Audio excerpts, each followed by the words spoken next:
نحمده ونستعينه ونستغفره ونؤمن به ونتوكل عليه ونعوذ بالله من شرور أنفسنا ومن سيئات أعمالنا من يهده الله فلا مضل له ومن يضلله فلا هادي له ونشهد أن لا إله إلا الله وحده لا شريك له ونشهد أن سيدنا وسندنا ونبينا وحبيبنا وحبيب ربنا وطبيبنا ومولانا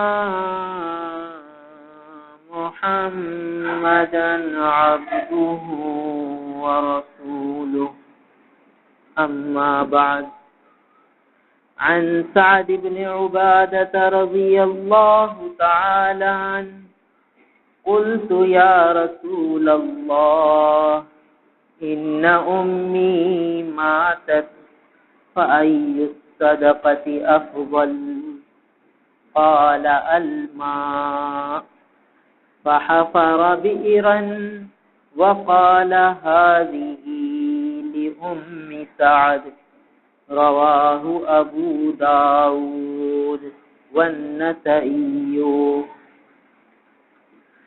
عن ثمامة بن الحزن القشيري قال شهدت الدار حين أشرف عليهم عثمان رضي الله تعالى عنه قال أنشدكم الله والإسلام هل تعلمون أن رسول الله صلى الله عليه وسلم قدم المدينة وليس بها ماء يستعذب غير بئر رؤمة فقال من يشتري بئر رؤمة يجعل دلوه مع دلاء المسلمين بخير له منها في الجنة فاشتريتها من صلب مالي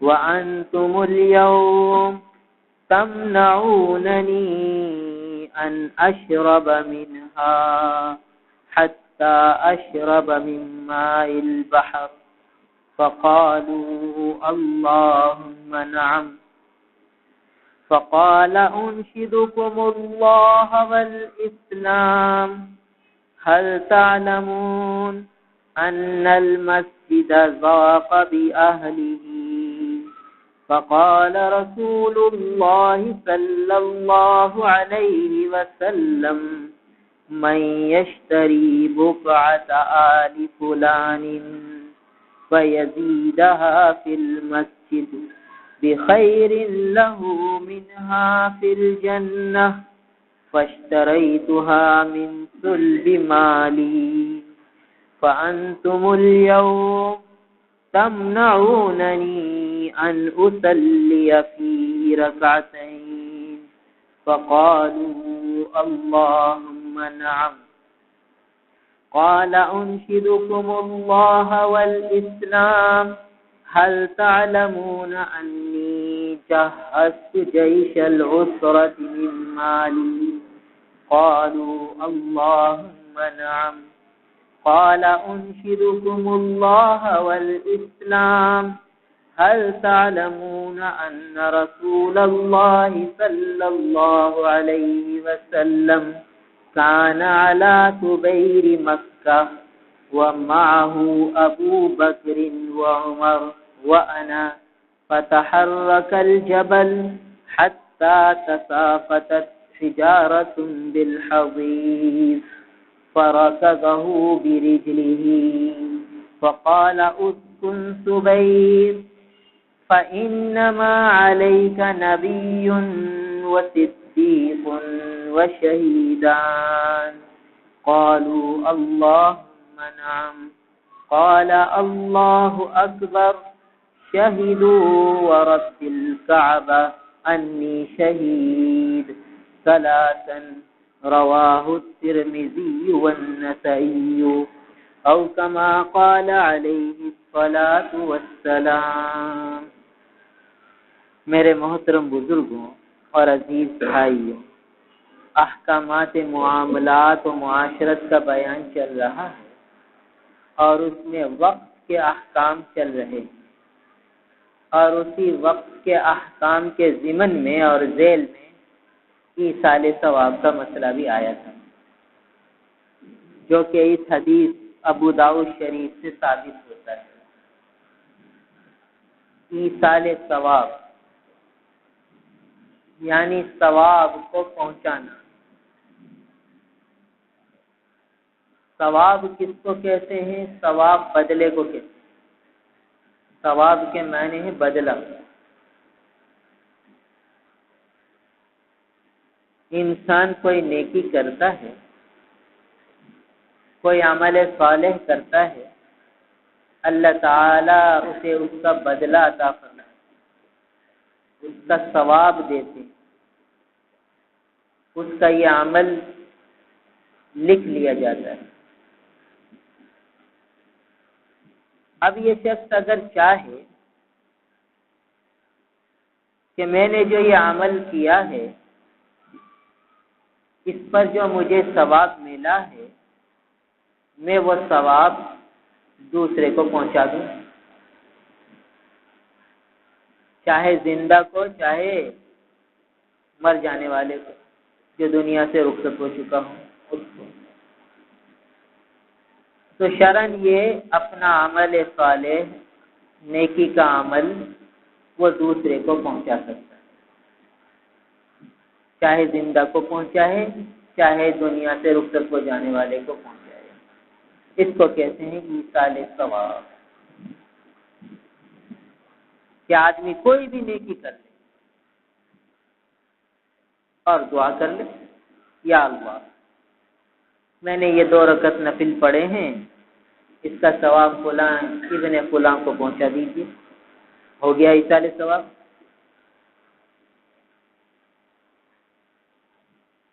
کسی نے سورہ فاتحہ پڑھی اور دعا کر لی، یا اللہ میں نے سورہ فاتحہ پڑھی ہے، اس کا ثواب فلاں ابن فلاں کو پہنچا دیجیے، ہو گیا ایصال ثواب۔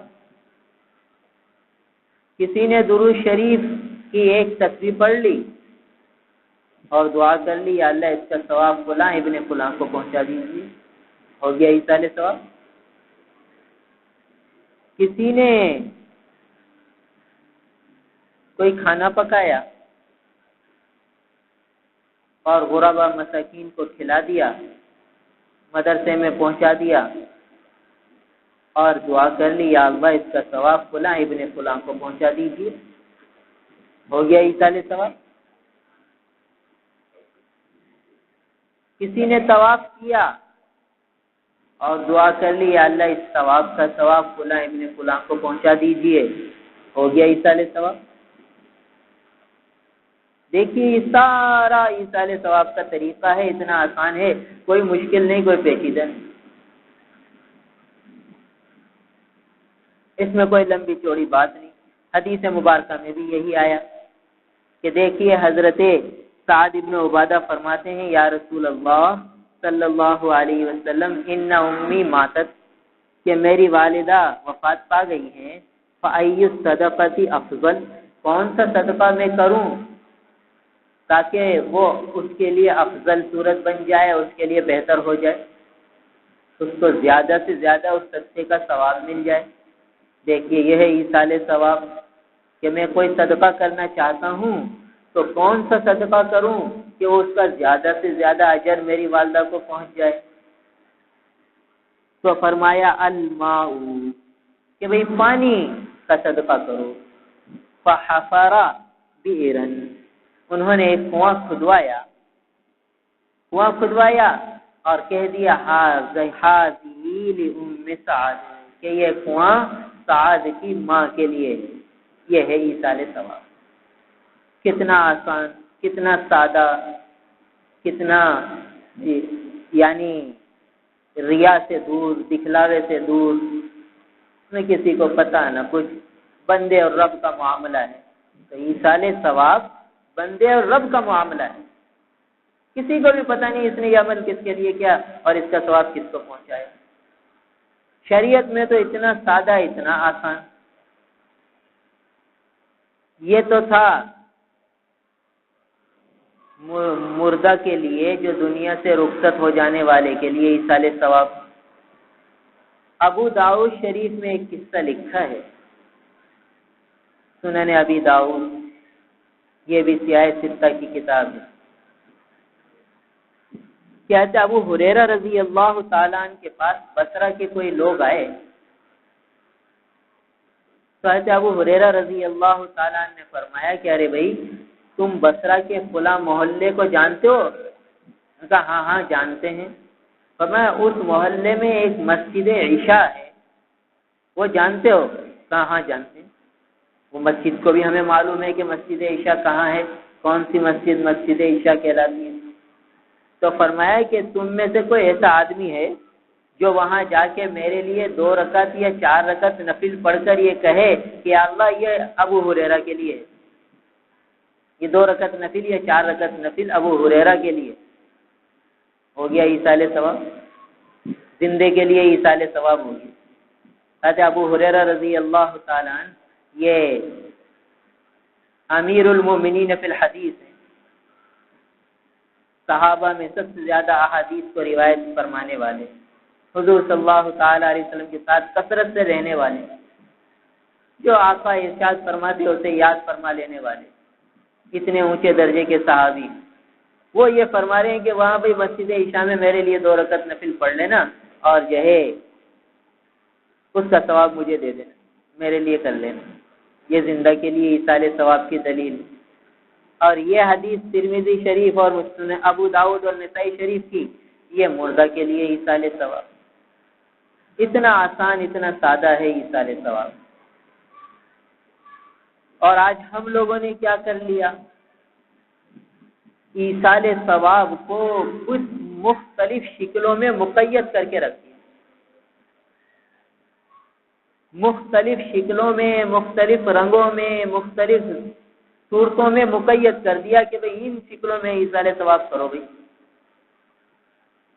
لہذا کسی کا انتقال ہو گیا تو تیسرے دن تیجے کے عنوان سے ایصال ثواب ہوگا، پھر 10ویں کے عنوان سے ایصال ثواب ہوگا، پھر 40ویں کے اعتبار سے ایصال ثواب ہوگا، پھر برسی کے اعتبار سے ایصال ثواب ہوگا.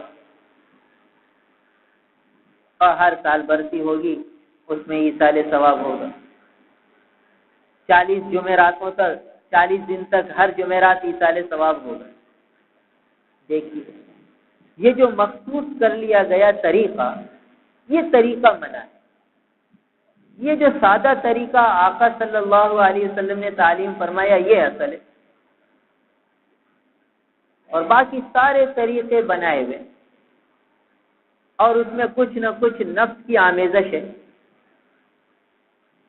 لہذا دیکھ لیجئے کہ تیجا ہے، تیجے کے دن ایصال ثواب ہی کرنا ہے تو کیا ضروری ہے کہ چنے پڑھے جائیں، اور کیا ضروری ہے کہ کھانا پکایا جائے؟ کیا یہی ایصال ثواب کا طریقہ ہے اور کوئی طریقہ ہی نہیں؟ اب دیکھیے جب ثواب ملے گا تو ہم آگے پہنچائیں گے، جب ثواب ملے گا ہی نہیں تو آگے کیا پہنچائیں گے؟ اب تیسرے دن کسی نے صوم کے عنوان سے دعوت کی، 3 دیگیں پکا لی، سارے رشتہ دار آ گئے. 2 دیگیں تو مالدار رشتہ دار کھا گئے اور 1 دیگ وہ غریب فقراء نے بھی کھائی.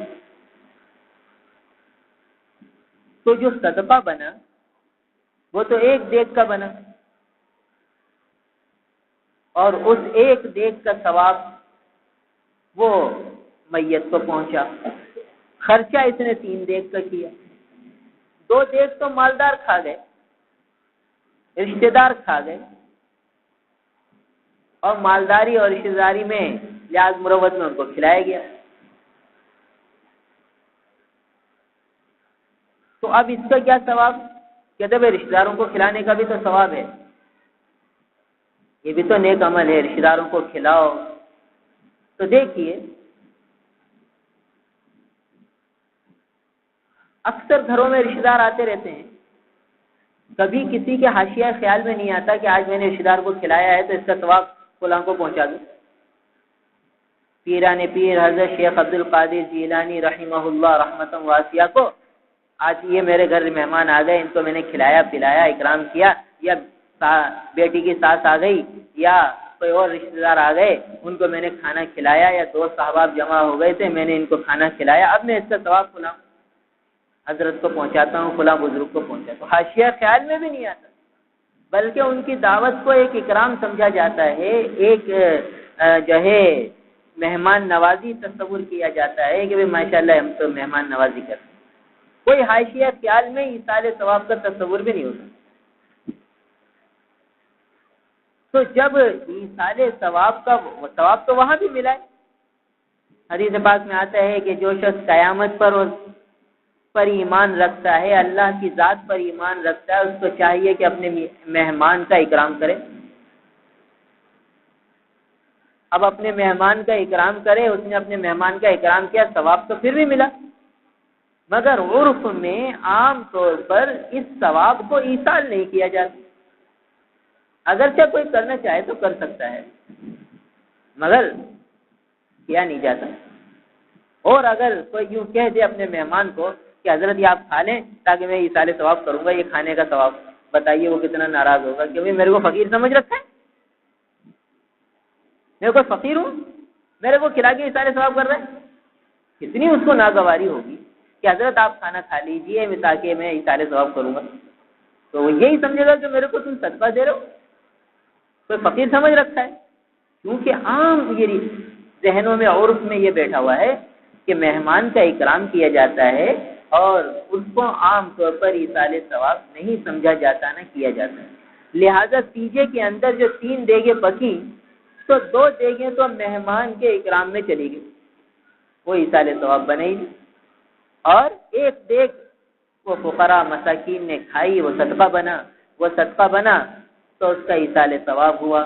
اب بتائیے کہ آدمی تو کہہ رہا ہے میں نے 3 دیگوں کا صدقہ کیا, اور 1 دیگ کا ثواب پہنچ رہا ہے, وہ بھی اس صورت میں جبکہ اخلاص ہو, للہیت ہو, اللہ کی رضا ہی مقصود ہو, دکھلاوا نہ ہو, لوگوں کو بتلانا نہ ہو کہ میں نے یوں کیا, میں نے یوں کیا, میں نے یوں کیا. اب کہاں یہ چیزیں ہیں؟ اب اسی آدمی کو کہہ دو کہ دیکھو بھئی تم تیجا تو نہ کرو, یہ 3 دیگیں جو تمہاری بنیں گی, 6,000 کی 1 دیگ ہے, 18,000 روپے, 1,000 روپے کا تم راشن بناؤ, 18 گھروں میں دے کر آ جاؤ چپکے سے. آپ کے رشتہ داروں میں جو 18 آدمی ہیں, غریب, مسکین, ضرورت مند, 1,000 روپے کا راشن ان کے گھر میں ڈلوا دو. 18 گھر میں کئی دن تک چولہا جل جائے گا, پیٹ بھر کے کھاتے رہیں گے, اور جو ثواب ملے گا وہ ایصال کر دینا. بتائیے کتنا مردے کو فائدہ پہنچے گا, کتنا ثواب ہوگا مردے کے لیے, کتنے فائدے کی چیز ہوگی. صحابہ کا ذوق یہی تھا کہ حضور سے آ کے پوچھتے تھے کہ ایو صدقتی افضل, اے اللہ کے رسول کون سا صدقہ افضل ہے, کیونکہ اب تو ہمیں مرنے والے کا خیال رکھنا ہے, نہ کہ اپنی ناموری مقصود ہے. مگر ہمارے یہاں تیجے, 40ویں, سوئم اور برسی میں کیا جذبے ہوتے ہیں کہ بھئی نہیں کریں گے تو لوگ سمجھیں گے کہ یہ کرتا ہی نہیں, اور بھئی نہیں کریں گے تو لوگ کیا سوچیں گے, کیا سمجھیں گے. اب بھئی کرنا ہی پڑے گا, کیا کریں, کہیں سے قرضہ لے کے کر لیں, پھر دیکھ لیں گے اللہ تعالیٰ خیر کرے گا.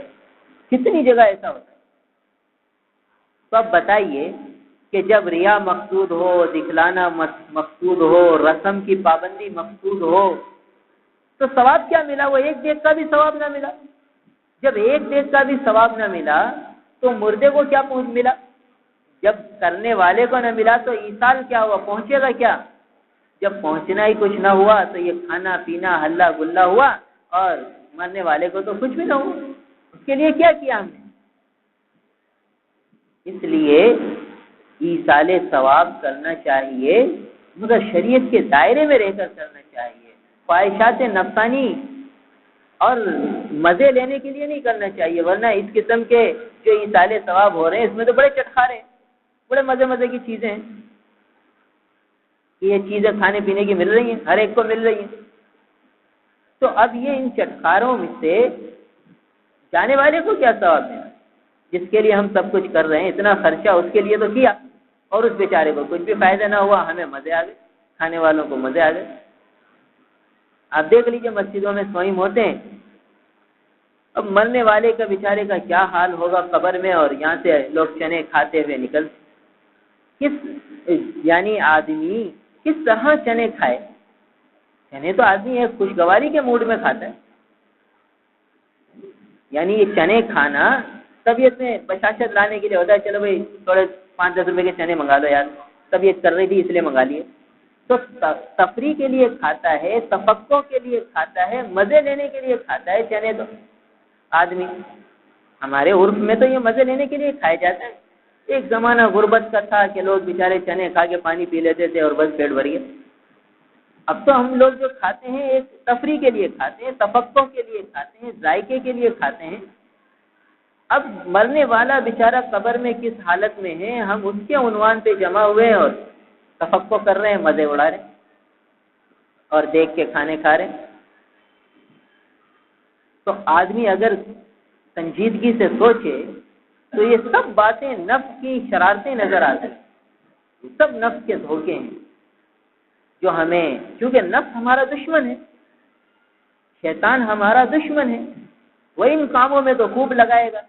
اور اگر یہی کہہ دیا جائے، دیکھیے فی زمانہ مرنے والے کے لیے سب سے بہتر ایصال ثواب کیا ہو سکتا ہے؟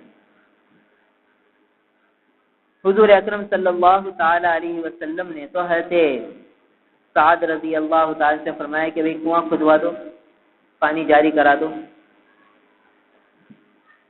ہم اس زمانے میں لوگوں کا نماز چھوڑنے کا رواج ہی نہیں تھا، منافق بھی نماز پڑھتے تھے. آج اللہ معاف کرے جو مسلمان دنیا سے رخصت ہو رہا ہے، دیکھیں کہ اس کے ذمے کتنی نمازیں قضا ہیں، کتنی نمازیں قضا ہیں بتائیے. اب ہمیں اس کے لیے جو ایصال ثواب کرنا ہے تو ہم یہ دیگے نہ پکوائیں، بلکہ ایصال ثواب میں ہم یہ کریں کہ اس کی نمازوں کا فدیہ دے دیں. ایک نماز کا فدیہ 1.25 کلو گندم ہے، اور 6 نمازیں بنتی ہیں دن کی وطر سمیت، تو 10.5 کلو گندم بن گئی. 10.5 کلو گندم کی قیمت آدمی پوچھ لے بازار، اور یہ نیت کرے کہ یا اللہ یہ میرا فلاں عزیز رخصت ہو گیا دنیا سے، اور اب میں اس کے لیے ایصال ثواب کرنا چاہتا ہوں. اس کی یہ نمازیں فرض ہیں جو اس کے ذمہ باقی تھیں، اس کے روزے فرض تھے جو اس کے ذمہ باقی تھے، اس بیچارے نے نہیں رکھے. آپ اس کے اس گناہ کو بھی معاف فرما دیجئے، اور میں یہ 10.5 کلو گندم صدقہ کر رہا ہوں، یا اس کی قیمت صدقہ کریں، اور اس نیت سے یا اللہ دے رہا ہوں کہ آپ اس کی ایک دن کی نمازوں کا فدیہ قبول فرما لیجیے. اب بتائیے ایک دن کا فرض اس کے ذمے سے ساقط ہو جائے گا، کتنی اس کو راحت ہوگی. حدیث پاک میں نہیں آتا کہ ایک آدمی جب قبر میں رکھا جاتا ہے تو ایک اژدہا مسلط ہوتا ہے جو اس کو ڈستا ہے. وہ اتنا خطرناک اژدہا ہے کہ اگر وہ زمین پر پھکار مار دے تو زمین پر گھاس نہ ہوگی، اتنا سخت زہریلا ہے. وہ اس مردے کو ڈستا ہے اور کہتا ہے کہ تو نے فجر کی نماز قضا کی تھی نا، اس کا مزہ چل، فجر کی نماز چھوڑی تھی نا، اس کا مزہ چل. اور ظہر تک ڈستا رہتا، اور پھر ظہر سے اثر تک، اثر سے مغرب تک، مغرب سے عشاء سے فجر تک، اللہ حفاظت کرے. اب جب ہم اس بیچارے کی طرف سے 10.5 کلو گندم کی قیمت صدقہ کر دیں گے، ایک دن کے لیے اس کو راحت ہو، اس کی ان نمازوں کا فدیہ اللہ تعالیٰ قبول فرما لے تو ایک دن کی فرض نمازیں اس کے ذمے سے ساقط ہو گئی بھی۔ اس کے بالمقابل اگر ہم نے تیسرے دن 10 دیگیں بھی پکا دی تو بتاؤ اس کی نمازوں کا فدیے کی نیت تو ہم نے کی نہیں، تو 10 دیگوں کا کتنا ثواب اسے ملے گا؟ بلکہ ہم نے جو صورت بتائی جو آج کل معاشرے میں ہے، اللہ حفاظت فرمائے، نامعلوم ثواب ملتا بھی ہے یا نہیں ملتا؟ اور چلو بالفرض مل گیا، ہمیں حسن ظن رکھنا چاہیے، ملا تو وہ نفلی صدقہ خیرات اس کے کھاتے میں جمع ہوگا، فرض تو ساقط نہیں ہوا نا۔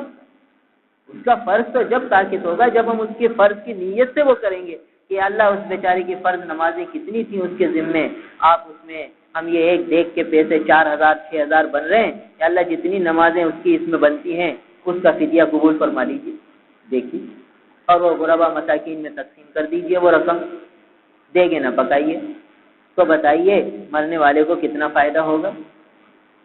اس کی نمازیں ساقط ہوتی چلی جائیں گی، گھر کا ہر فرد ایسا کرنے لگ جائے، اپنی اپنی بساط کے مطابق جو ہے وہ کرنے لگے کہ بھئی چلو میں ایک دن 10.5 کلو گندم کی قیمت دے دوں گا، دوسرا بھائی کہے میں دوسرے دن دے دوں گا، تیسرا بھائی کہے میں تیسرے دن دے دوں گا، ایک بہن کہے میں اپنے طور پر دے دوں گی، اور ہر ایک بھائی بہن چچا ماموں بھتیجے بھانجے سب مل کر طے کریں کہ بھئی تم کتنی نمازوں کا فدیہ دے دو گے، اپنے طور پر دیتے رہنا، وہ کہ میں اتنی دے دوں گا، سب مل کر حساب لگائیں۔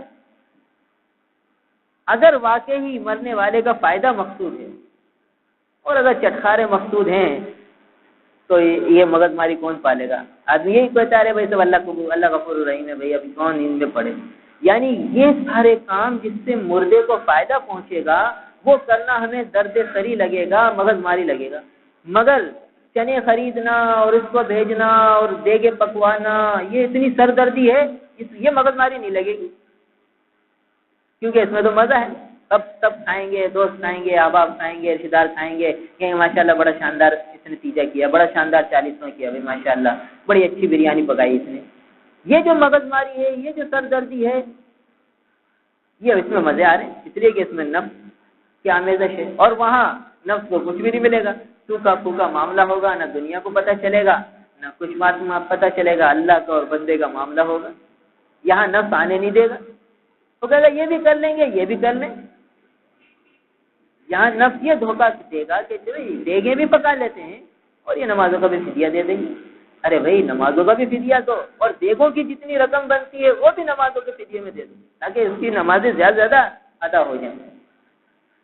کتنا ضروری ہے اس زمانے میں جانے والے کے لیے اس طرح ایصال ثواب کرنا، کیونکہ فرائض چھوڑ کر بیچارے مسلمان دنیا سے جاتے ہیں، روزے قضا ہیں، نمازیں قضا ہیں، زکاتیں قضا ہیں، کیا کچھ بیچاروں کے ذمہ لازم ہو چکا ہے، حج کیے بغیر جا رہے ہیں، حج کتنوں پر فرض ہو چکا ہوتا ہے نہیں کرتے اور دنیا سے چلے جاتے ہیں، نمازیں ہیں، روزے ہیں، یہ سب جانے والے کے لیے بعد والوں کی طرف سے اب یہ ان کے لیے ایک راستہ ہے نجات کا، ان کا تو عمل کا دروازہ بند ہو گیا، جو جس کی آنکھ بند ہوئی اس کا اعمال نامہ بند، اب دوسرے کے عمل تو اس کو پہنچ سکتے ہیں، اس کا اپنے عمل کا دروازہ تو بند، اب تو بیچارے انتظار ہی کرتے ہیں کہ کون آئے اور اس کا ثواب ملے۔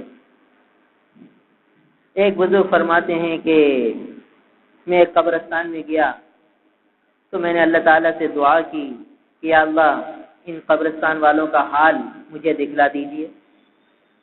اللہ کے نیک بندے ہوتے ہیں، بعض اوقات اللہ تعالیٰ انہیں کشف عطا فرماتے ہیں۔ کشف کے معنی یہ ہے کہ ایک پردہ ہوتا ہے، اللہ تعالیٰ ہٹا دیتے ہیں جب چاہتے ہیں، اللہ تعالیٰ قادر مطلق ہے۔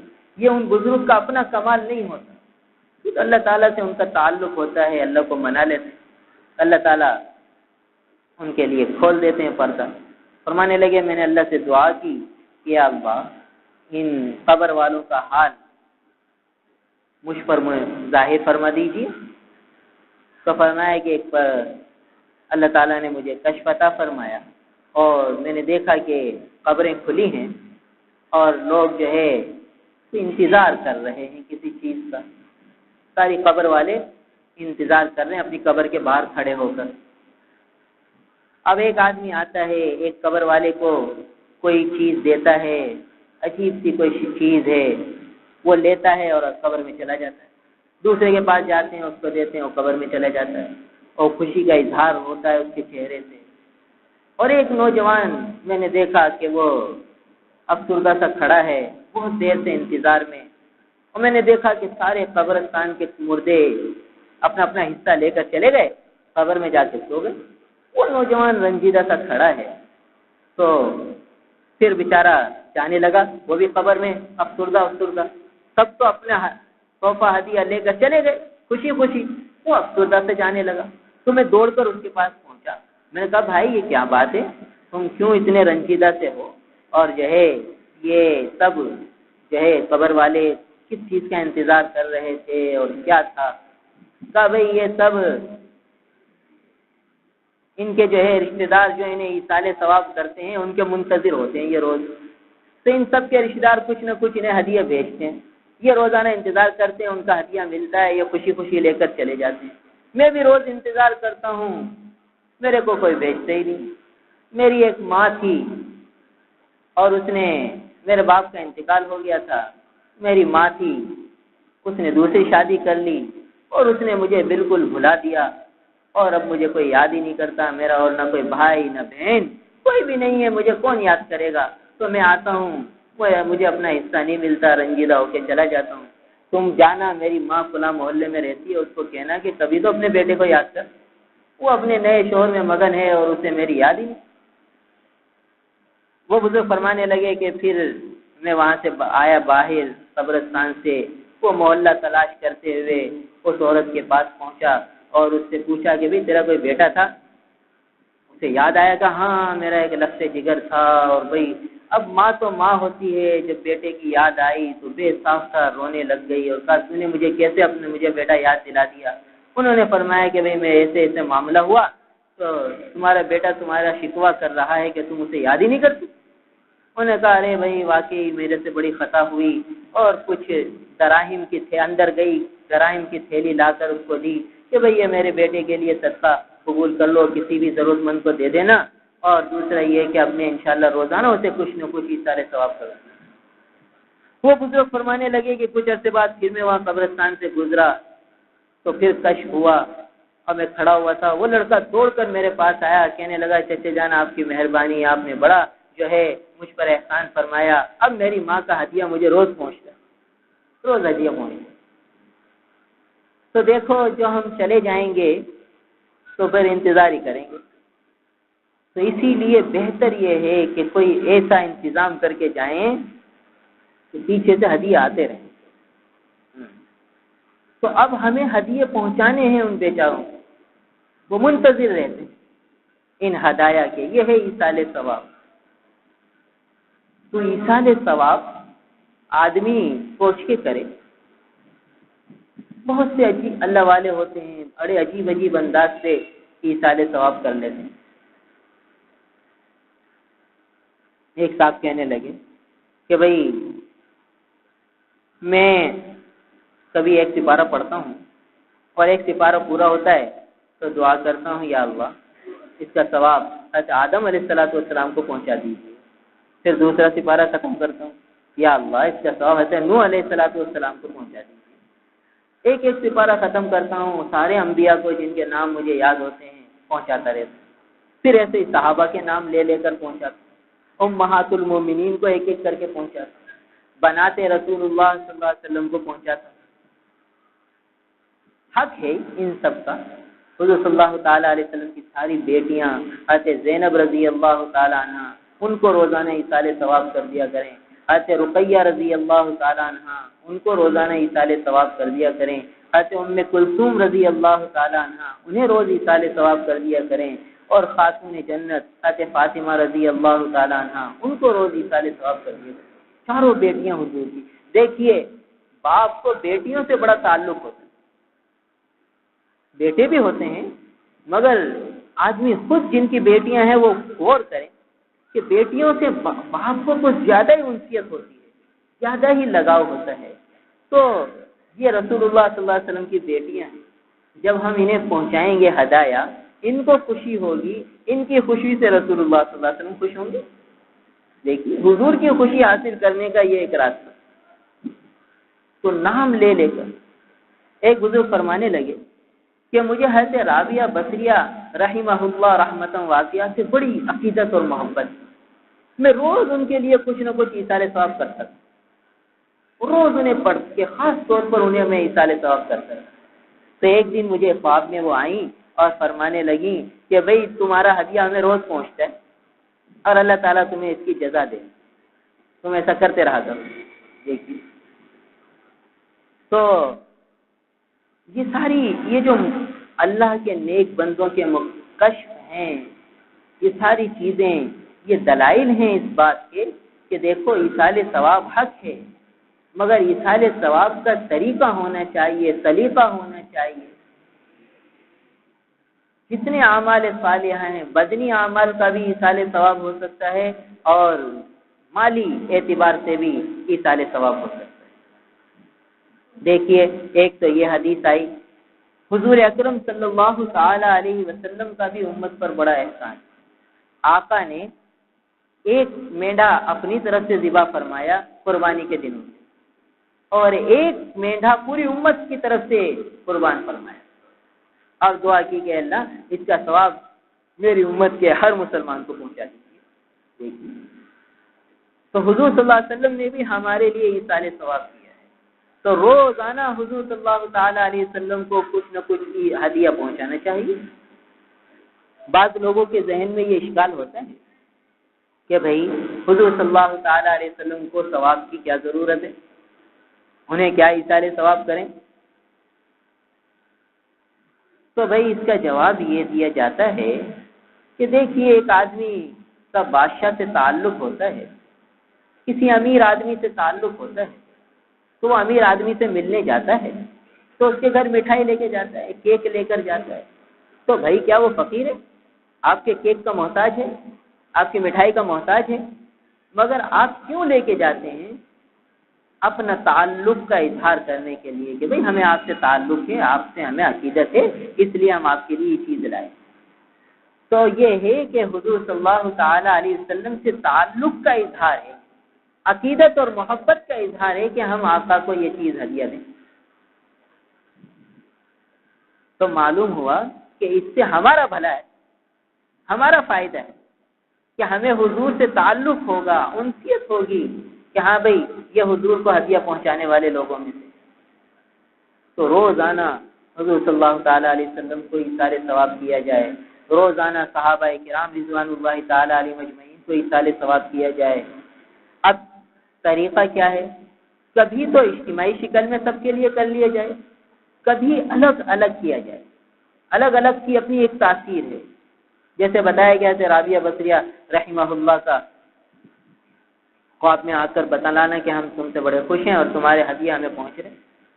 ایک حدیث میں آتا ہے، تفسیر مظہری میں یہ حدیث لکھی ہے، جس کا مفہوم ہے کہ جو شخص قبرستان جائے اور قبرستان جا کر سورہ فاتحہ پڑھے، سورہ یاسین پڑھے، سورہ الہاکم التکاثر پڑھے اور سورہ اخلاص پڑھے، قل هو اللہ احد، اور ان سورتوں کا سب کا ثواب ان قبور کو پہنچا دے، اہل قبور کو، تو قیامت کے دن وہ قبر والے سارے اس کی شفاعت کریں گے، اس کی سفارش کریں گے. دیکھیے تو معلوم ہوا کہ جب ہم انہیں ایصال ثواب کریں گے تو کل یہ ہماری سفارش کریں گے.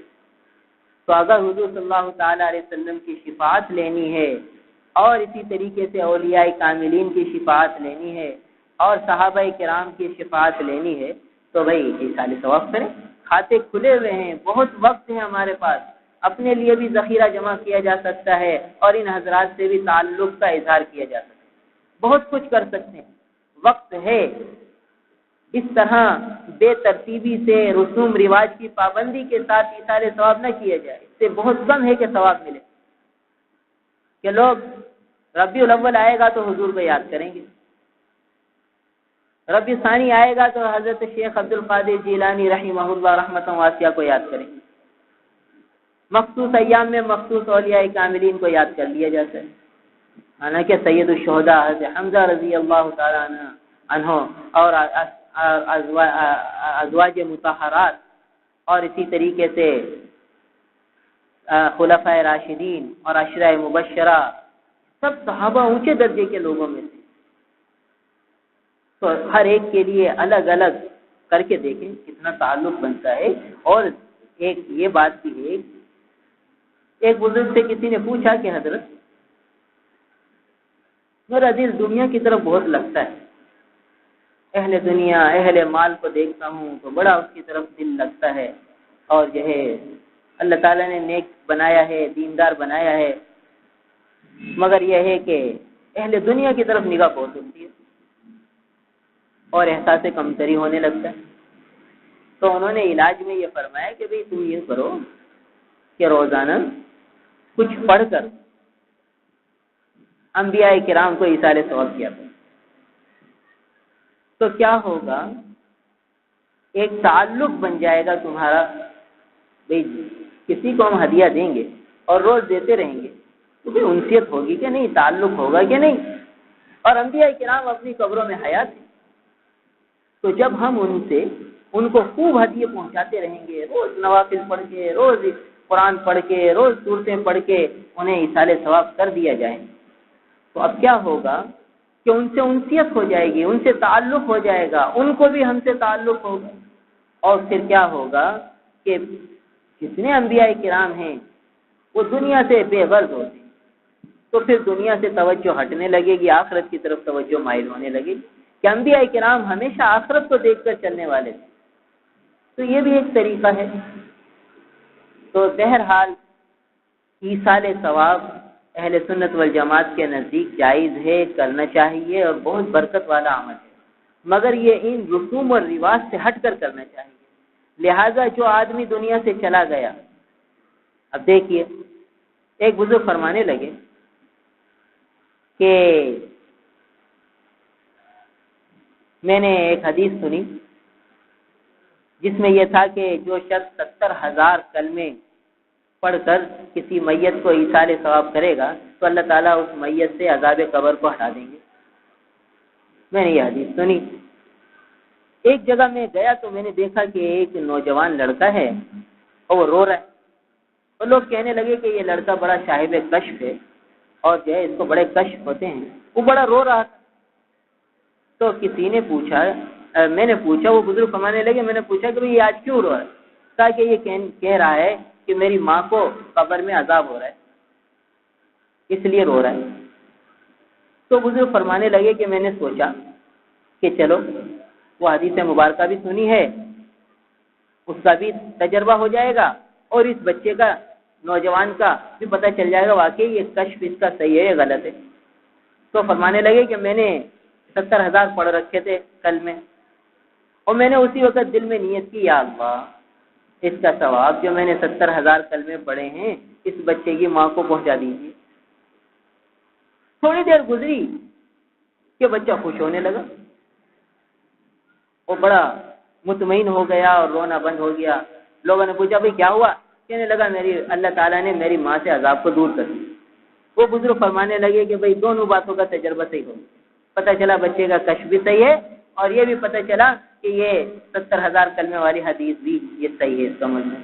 دیکھیے تو بہرحال یہ ساری چیزیں جو کشف سے متعلق ہوتی ہیں یہ حجت نہیں ہے.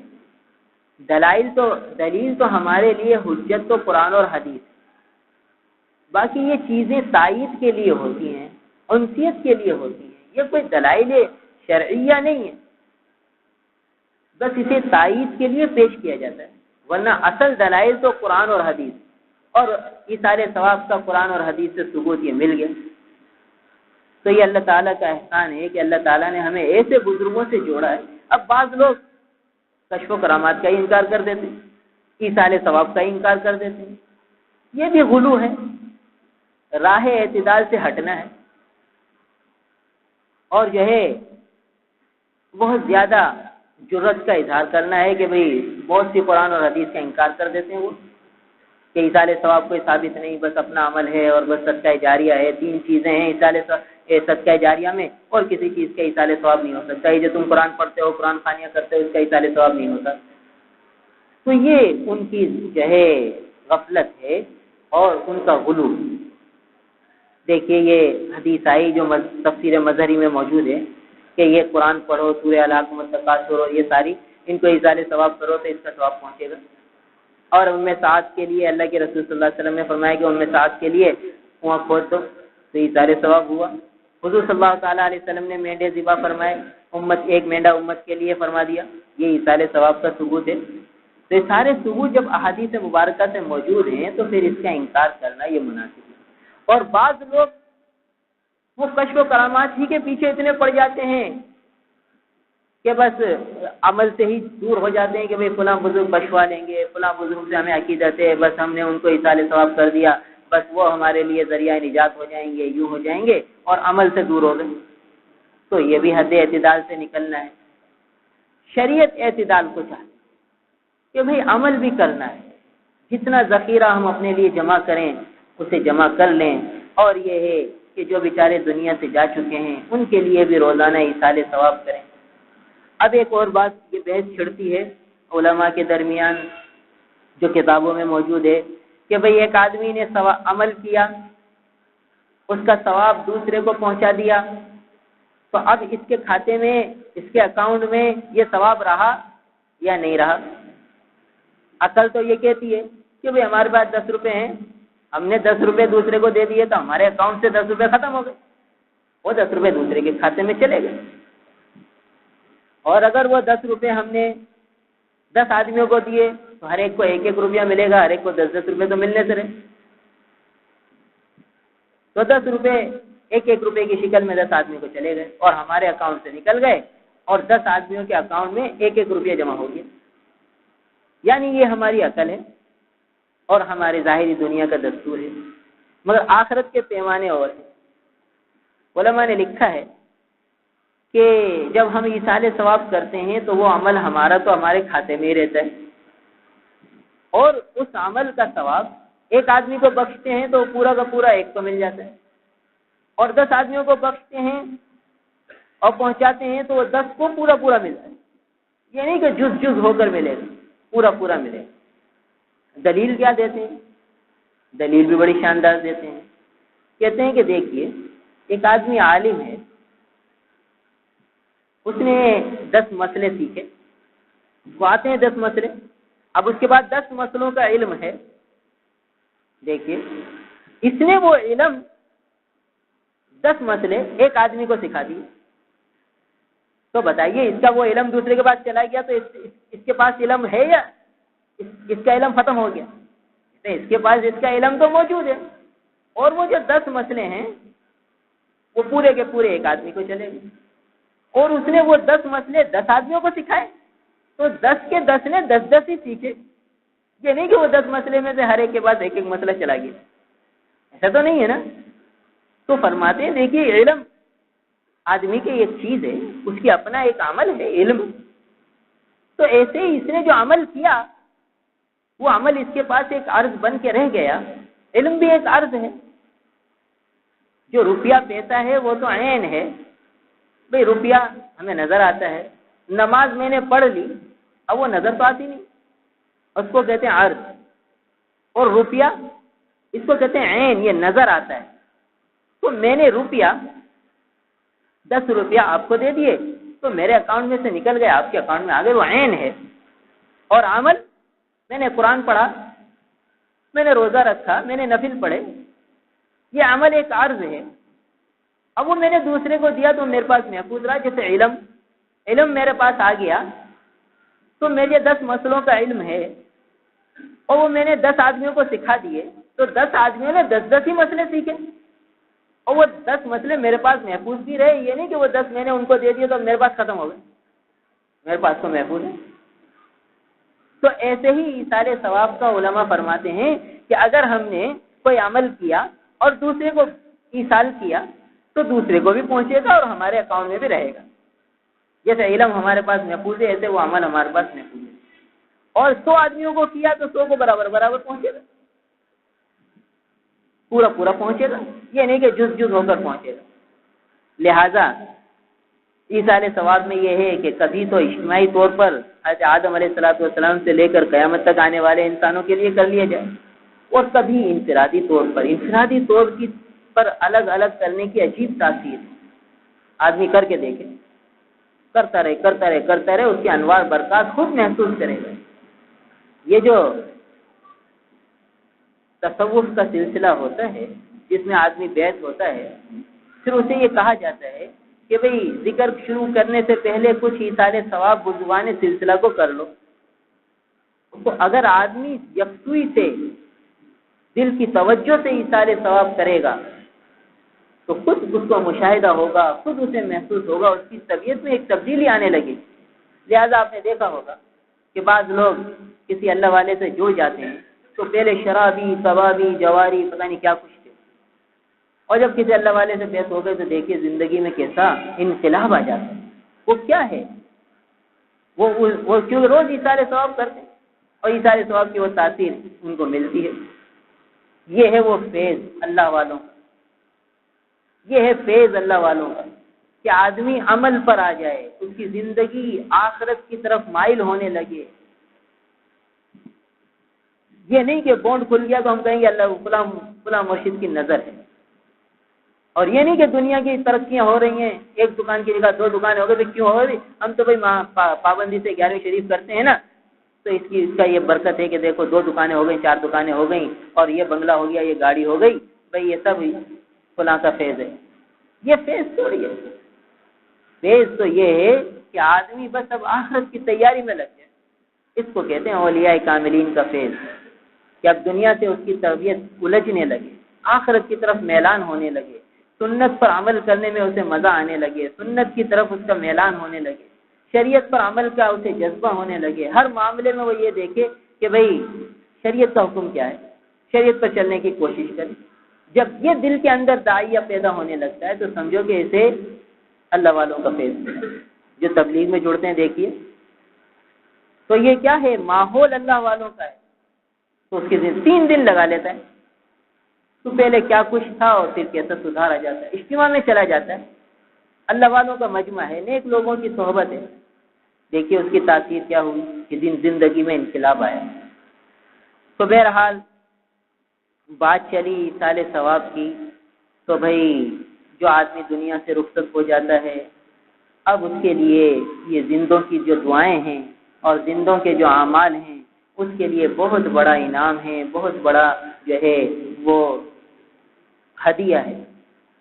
ایک بزرگ فرمانے لگے کہ میں نے دیکھا کہ انہیں بھی کشف ہوا، تو میں نے دیکھا کہ بھئی سب لوگ قبروں سے نکلے اور جو ہے کچھ چننے لگے، اور ایک چن رہا تھا، اور ایک آدمی بڑے آرام سے کرسی پر بیٹھا ہوا تھا۔ تو بزرگ فرمانے لگے، میں ان کے پاس گیا، میں نے کہا حضرت یہ کیا، یہ سب لوگ کیا چن رہے ہیں اور آپ ایسے بیٹھے ہوئے ہیں؟ تو فرمانے لگے کہ بھئی بات یہ ہے کہ یہ سب لوگ جو مسلمان ایصال ثواب کرتے ہیں تو وہ ان کو پہنچتا ہے تو یہ اس میں سے اپنا اپنا حصہ لے رہے ہیں۔ تو کہا آپ کیوں نہیں لے رہے؟ تو فرمانے لگے کہ بھئی میرا بیٹا حافظ قرآن ہے اور روزانہ ایک قرآن پڑھ کے مجھے پہنچا دیتا ہے، لہٰذا میں یہ چنتا نہیں ہوں، مجھے تو خود ہی پہنچتا ہے، اس لیے میں بیٹا ہوں۔ کہا بھئی آپ کا بیٹا کہاں ہوتا ہے؟ کہا فلاں علاقے میں ایک حلوائی کی دکان ہے، وہ کچھ حلوہ وغیرہ بیچتا ہے۔ اب ان بزرگ کو بڑا شوق ہوا کہ دیکھوں اس بچے کی زیارت کروں۔ وہ گئے اس سے حلوہ لینے، تو غور سے دیکھا تو اس کے ہونٹ ہل رہے تھے۔ تو کہا بھئی تم کیا کرتے ہو، یہ ہونٹ کیوں ہل رہے ہیں؟ کہا میں قرآن پڑھتا ہوں۔ تو کتنا پڑھتے ہو؟ کہا روز ایک قرآن پڑھتا ہوں اور اپنے ابا کو ایصال ثواب کرتا ہوں۔ تو پھر انہوں نے اپنا یہ کشف بتایا کہ بھئی میں قبرستان گیا تھا، تمہارے ابا بھی بڑے خوش ہیں تم سے اور جو ہے تمہارا ہدیہ انہیں پہنچ رہا ہے۔ کہا کچھ عرصے بعد پھر میں اس قبرستان سے گزرا، مجھے کشف ہوا تو میں نے دیکھا کہ وہ آدمی جو کرسی پر بڑے مزے سے بیٹھا تھا وہ بھی چن رہا ہے۔ تو میں اس کے پاس گیا، میں نے کہا ارے حضرت آپ بھی چن رہے ہیں؟ کہا وہ میرے بیٹے کا انتقال ہو گیا، وہ جو میرے براہ راست ہدیہ پہنچ جاتا تھا اب وہ مشین بند ہو گئی۔ دیکھیے کب میں وہ بازار میں آیا، لوگوں سے پوچھا بھئی وہ مٹھائی والا کہاں ہے؟ لوگوں نے کہا اس کا انتقال ہو گیا۔ دیکھیے تو نیک اولاد کو اچھی تربیت کر دینا، اسے نیکی کے راستے پہ ڈال دینا، یہ والدین کے لیے بڑا صدقہ جاریہ ہے۔ تو اپنی اولادوں کی فکر کرنا یہ بہت ضروری ہے۔ آج سب سے زیادہ غفلت جو ہم سے ہو رہی ہے وہ اولادوں کی طرف سے بے پرواہی ہو رہی ہے۔ وہ کسی بیچارے جس چکروں میں پڑے ہوئے ہیں، جب حد سے نکل جاتے ہیں پھر ہوش آتا ہے۔ تو اس لیے ان کی دینی تربیت کی فکر کرنا، انہیں جماعتوں کے ماحول میں جوڑنا اور جو ہے مسجد کے ماحول میں جوڑنا، پابندی سے انہیں بھئی مسجد میں جڑو، تعلیم میں بیٹھو، گشتوں میں شرکت کرو، سہولت ہے 13 روزہ لگا لو، 40 دن لگا لو، 4 مہینے لگا لو، اعمال صالحہ نیک ماحول میں انہیں جوڑنے کا اہتمام بہت ضروری ہے۔ اگر ہم یہ کرتے رہیں گے تو اولاد نیک رہے گی۔ کتنے بیچارے ہمارے پاس نیک بچے آتے ہیں جو پوچھتے ہیں بھئی ابا کا انتقال ہو گیا، اب ہم کیا کریں، ہمارے لیے کون سا عمل بہتر ہوگا، فکر ہوتی ہے انہیں، آ کے پوچھتے ہیں۔ اور ایسے بھی ہوتے ہیں جنہیں نماز جنازہ پڑھنے نہیں آتی اپنے ابا کی، ایسے کھڑے ہو گئے نماز پڑھ لی، نماز جنازہ بھی نہیں آتی۔ اب بتائیے اس ابا نے اپنے اولاد کی کیا تربیت کی؟ ان کو کوئی نماز جنازہ بھی نہیں سکھائی، غسل دینا نہیں آتا مسلمانوں کو۔ تو بہرحال ایصال ثواب یہ روز کرنا چاہیے اور اس کی فکر کرنی چاہیے، اور اسی طریقے سے اپنے لیے بھی ذخیرہ آخرت کا تیار کرنا چاہیے۔ اور دیکھیے ہم میں سے ہر ایک کو قبر میں جانا ہے، تو سب سے پہلے تو یہ فکر کرنی ہے کہ ہمارے ذمے کوئی فرض نہ رہے۔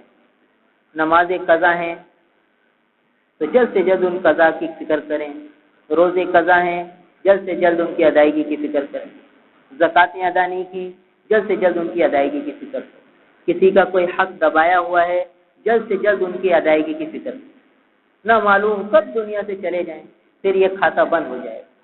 ابھی بہت قیمتی زندگی ہے یہ، دیکھ لیجئے اتنے سارے کشف جو ہمارے سامنے بیان ہوئے، ان کے بیان کرنے کا مقصد یہ تھوڑی کہ بس یہ کشف کی باتیں ہو گئی تو ہو گئی، مقصود یہ ہے کہ اب ہمیں اپنی فکر کرنی ہے، ہمیں بھی اس منزل پہ جانا ہے۔ اور آج ذخیرہ جمع کرنا، تلاوت کا اہتمام، ذکر کا اہتمام، اور جو ہے دعاؤں کا اہتمام، ایصال ثواب کا اہتمام، اور حقوق کی ادائیگی۔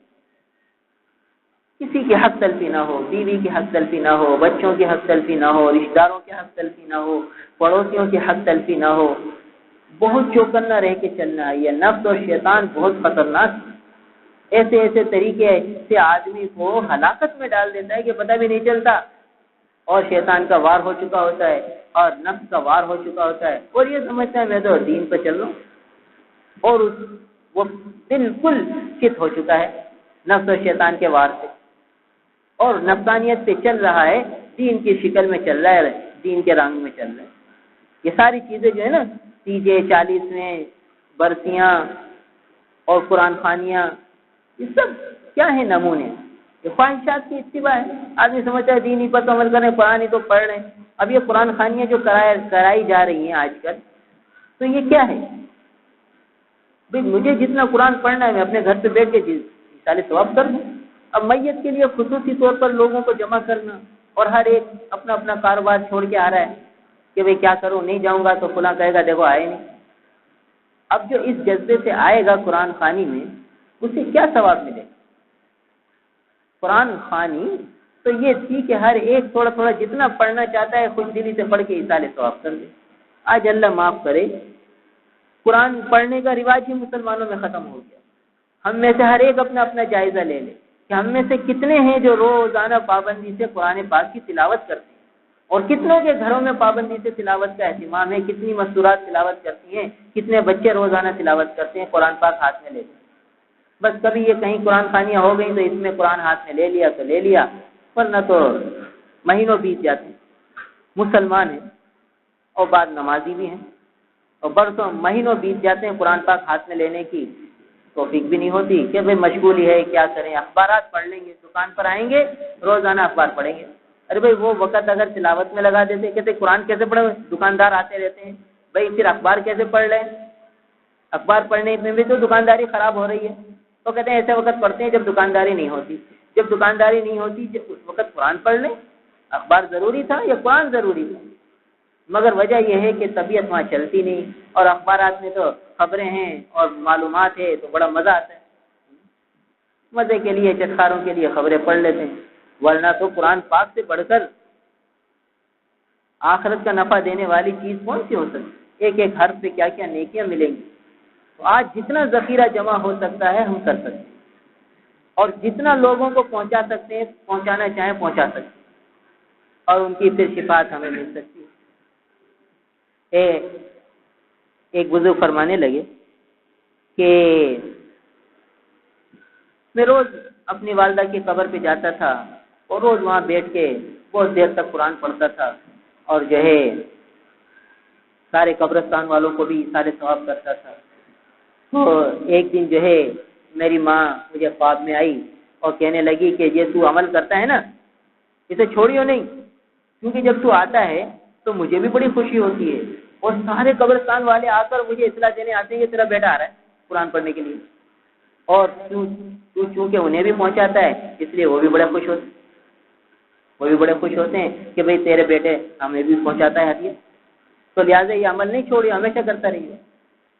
اور ایک بزرگ فرمانے لگے کہ طاعون کا زمانہ تھا، کثرت سے اموات ہو رہی، تو ایک آدمی تھا وہ خوب جنازوں میں شرکت کرتا ہے، اور جو ہے روزانہ شام کے وقت اپنے دکان سے آتے ہوئے اپنے کام سے واپسی میں قبرستان پر کھڑے ہو کر ایک دعا کرتا، اور دعا یہ کرتا کہ اللہ تعالیٰ تمہاری وحشت کو انسیت سے بدل دے، اللہ تعالیٰ تمہاری وحشت کو انسیت سے بدل دے، اللہ تعالیٰ تمہاری تنہائی پر رحم کھائے، اکیلے پڑے ہوئے وہ بیچارے وحشت کا ماحول ہے، سناٹا ہے، تو اللہ تعالیٰ تمہاری وحشت کو انسیت سے بدل دے، اللہ تعالیٰ تمہاری تنہائی پر رحم فرما دے، اور اللہ تعالیٰ تمہارے گناہوں کو معاف فرما دے، اور اللہ تعالیٰ تمہاری نیکیوں کو قبول کر لے۔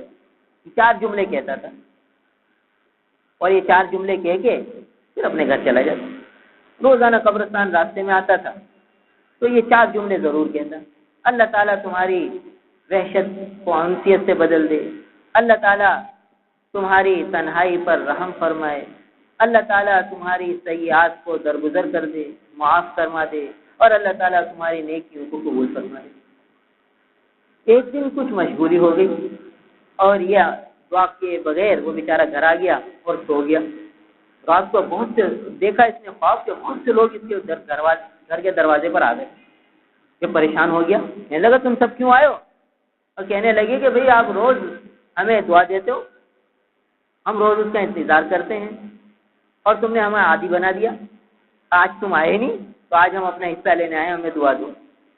دیکھیے اسے تنبیہ ہوئی تو وہ پھر پابندی سے اور اہتمام سے وہ عمل کرنے لگا۔ اب دیکھیے کتنے یہ بیچارے قبرستان والے محتاج، ہمیں بھی وہاں جا کے ایک دن سونا ہے، ہم بھی محتاج ہو جائیں گے، اس لیے آج جتنا ذخیرہ اس کے لیے تیار کر سکتے ہیں اپنے لیے بھی کر لیں، اور ان سب کو یاد رکھیں، کثرت سے ان تنہائیوں میں بیٹھ کر ان قبرستان والوں کے لیے دعائیں کرنے کا اہتمام کریں۔ آج ان قبرستان والوں کے لیے دعائیں کرنے کا رواج ہی ختم ہو گیا، تنہائیوں میں ہم عمومی رسمی دعا تو کر لیتے ہیں کہ اللہ تمام مومن مومنات مسلم مسلمات کی بخشش فرما دے،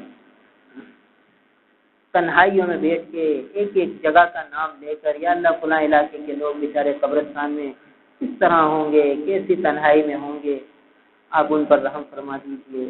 تنہائی میں بیٹھ کر ذرا قبرستان کا منظر یاد کریں اور پھر ان کے لیے نام لے کر دعائیں کریں، دیکھیے کیسی دل کی کیفیت بنتی ہے، اور کیسا ان کو بھی فائدہ ہوگا، ہمیں بھی فائدہ ہوگا۔ تو بہرحال ساری بات کا خلاصہ یہ ہے کہ آخرت کی فکر کرنی ہے، ایصال ثواب کا بھی مقصد یہی ہے کہ ہم آج انہیں یاد رکھیں گے، کل ہمیں کوئی یاد رکھے گا۔ اللہ تعالیٰ ہم سب کو عمل کی توفیق دے۔ الحمدللہ رب العالمین والعاقبۃ للمتقین والصلاة والسلام علی رسول محمد وآلہ وأصحابہ اجمعین۔ اللہم انت السلام ومنک السلام تبارک یا ذا الجلال والإکرام۔ ربنا لا تزغ قلوبنا بعد إذ هديتنا وهب لنا من لدنك رحمة إنك أنت الوهاب۔ اللهم استر عوراتنا وآمن روعاتهم۔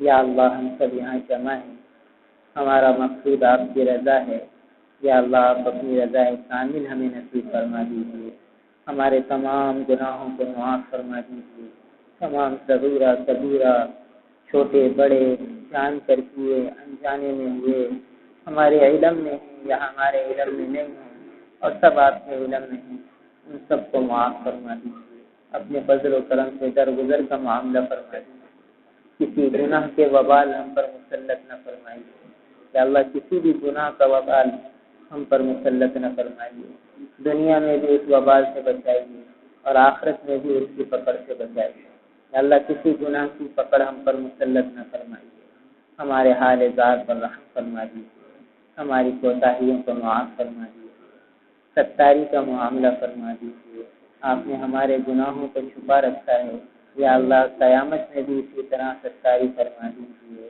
یا اللہ ہماری شرم رکھ لیجیے، ہماری لاج رکھ لیجیے، ہماری کوتاہیوں کو معاف فرما دیجیے، یا اللہ ہم یہاں دیکھتے ہیں آپ کے محبوب کے آپ کے پیاروں کے تذکرے سنتے ہیں سناتے ہیں، یا اللہ ان عمل کو قبول فرما دیجیے، ہم سب کو اپنی محبت کاملہ سے نواز دیجیے، اپنا تعلق نصیب فرما دیجیے، اپنا تعلق اور اپنا دھیان نصیب فرما دیجیے، آپ کے محبوب صلی اللہ علیہ وسلم کی سچی محبت نصیب فرما دیجیے، اپنے محبوب کا کامل اتباع نصیب فرما دیجیے، یا اللہ سنتوں کی محبت دے دیجیے، سنتوں سے لگاؤ عطا فرما دیجیے، سنتوں سے انسیت دے دیجیے، سنت پر عمل کرنے میں مزہ آنے لگے ایسی ہماری طبیعتیں بنا دیجیے، یا اللہ ہم سب یہاں جمع ہوتے ہیں، آپ اسے قبول فرما لیجیے، اے اللہ اس کا ثواب اپنے فضل و کرم سے تمام انبیاء کرام کو پہنچا دیجیے،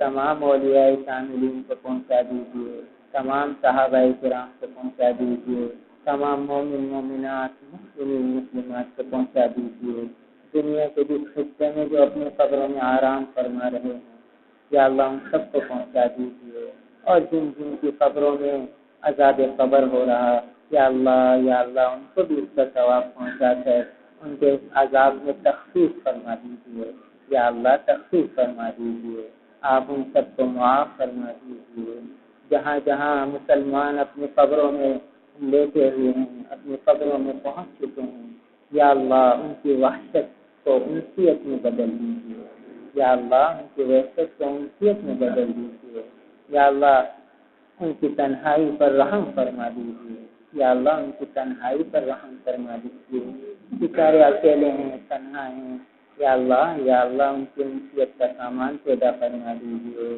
یا اللہ ہماری دعاؤں کے ذریعے انہیں مسرور فرما دیجیے، انہیں خوش فرما دیجیے، یا اللہ ان کی سیئات کو درگزر فرما دیجیے، یا اللہ ان کی سیئات کو درگزر فرما دیجیے اور ان کی نیکیوں کو قبول فرما لیجیے، اے اللہ ان کی نیکیوں کو قبول فرما کر ان کا وسیلہ نجات بنا دیجیے، ان کا ذخیرہ آخرت بنا دیجیے، یا اللہ سب مسلمانوں کی قبروں پر خصوصی رحمتیں نازل فرما دیجیے، اے اللہ سب مسلمانوں کی قبروں کو جنت کا باغ بنا دیجیے، یا اللہ ہمیں بھی مرنے سے پہلے مرنے کی تیاری نصیب فرما دیجیے، یا اللہ محروم نہ فرمائیے، تمام حقوق ہم سے ادا کروا دیجیے، ہمارے دل میں کوئی حق نہ رہنے دیجیے، نہ حقوق اللہ میں سے کوئی حق ہو نہ حقوق العباد میں سے کوئی حق ہو، یا اللہ ہمیں پاک صاف کر کے اپنے پاس بلائیے، قبر میں جاتے کے ساتھ ہی ہماری قبر کو وسیع فرما دیجیے،